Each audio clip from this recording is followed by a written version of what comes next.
عزیز طلباء و طالبات السلام علیکم۔ آج 10ویں جماعت کے اردو سبجیکٹ میں ہمارا جو موضوع ہے وہ ہے مرزا محمد رفیع سودا کی قصیدہ شہر آشوب۔ تو قصیدہ شہر آشوب پڑھنے سے پہلے یہ ضروری ہے کہ ہم پہلے یہ جانیں کہ ہم قصیدہ کسے کہتے ہیں، یعنی قصیدہ کیا ہوتا ہے۔ اس کے بعد جا کے ہم پڑھیں گے قصیدہ شہر آشوب۔ تو عربی شاعری کی اصطلاح میں قصیدہ کسی بھی ایسی نظم کو کہتے ہیں جو 7-8 شعر سے زیادہ کی ہو، یعنی عربی شاعری کی اصطلاح میں قصیدہ ہم کسی ایسی بھی نظم کو کہتے ہیں جس میں 7-8 شعر ہو یا اس سے زیادہ ہو، ایک ایسی نظم جس میں 7-8 شعر ہوں اور جس میں کوئی ایک موضوع بیان کیا گیا ہو، کوئی کسی بھی ایک موضوع پر 7-8 شعر ہو تو اسے ہم قصیدہ کہتے ہیں۔ یہ مفہوم ایک حد تک فارسی اور عربی میں بھی باقی ہے۔ چنانچہ قصیدہ کسی کی برائی میں بھی ہو سکتا ہے اور تعریف میں بھی، یعنی قصیدہ ہم کسی کی تعریف میں بھی کہہ سکتے ہیں اور برائی میں بھی۔ کسی واقعے کی یادگار کے طور پر بھی قصیدہ لکھا جا سکتا ہے، یعنی کوئی بھی واقعہ ہو اس کی یادگار میں بھی ہم قصیدہ لکھ سکتے ہیں، اور کسی غم انگیز یا دردناک حادثے یا بات پر بھی قصیدہ ہو سکتا ہے۔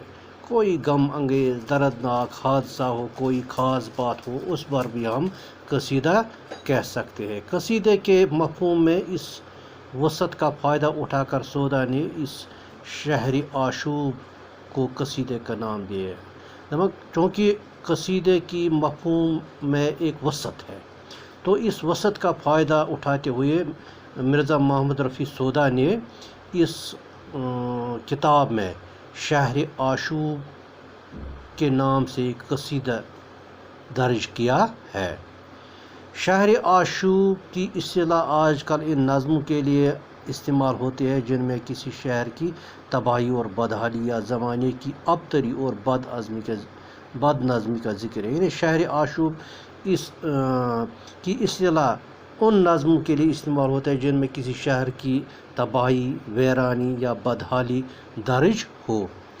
1857 کی جنگ آزادی میں شکست کھا کر ہندوستانیوں پر انگریزوں کے ظلم و ستم کا پہاڑ ٹوٹ پڑا، یعنی 1857 کا جو انگریزوں کے ساتھ جو ہندوستانیوں کا جنگ تھا، اس میں چونکہ ہندوستانیوں پر ظلم و ستم کے پہاڑ ٹوٹ پڑے، دلی شہر میں انگریزوں نے اپنا غصہ خاص طور پر سے اتارا، یعنی دلی شہر میں انگریزوں نے اپنا غصہ اتارا اور اسے خوب تباہ برباد کیا، اور اس دلی شہر کو تباہ و برباد کیا ہے۔ یا اس کے ہم یہ بھی پڑھتے ہیں اکثر کتابوں میں کہ دلی کو اجڑ کر رکھ دیا گیا۔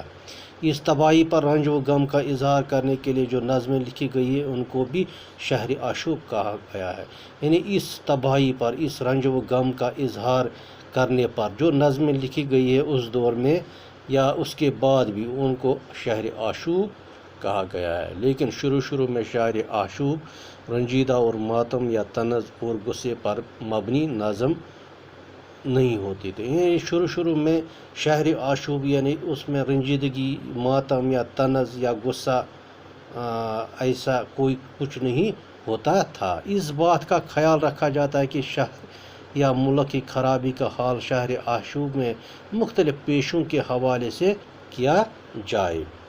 مثلاً سپاہی ہیں تو یوں تباہ حال ہیں، طبیعت ہیں تو ان کی زندگی یوں عذاب ہے، مدرس ہیں تو ان پر یہ مصیبت ہے۔ سودا نے بھی یہاں اس رسم کو نبھایا ہے۔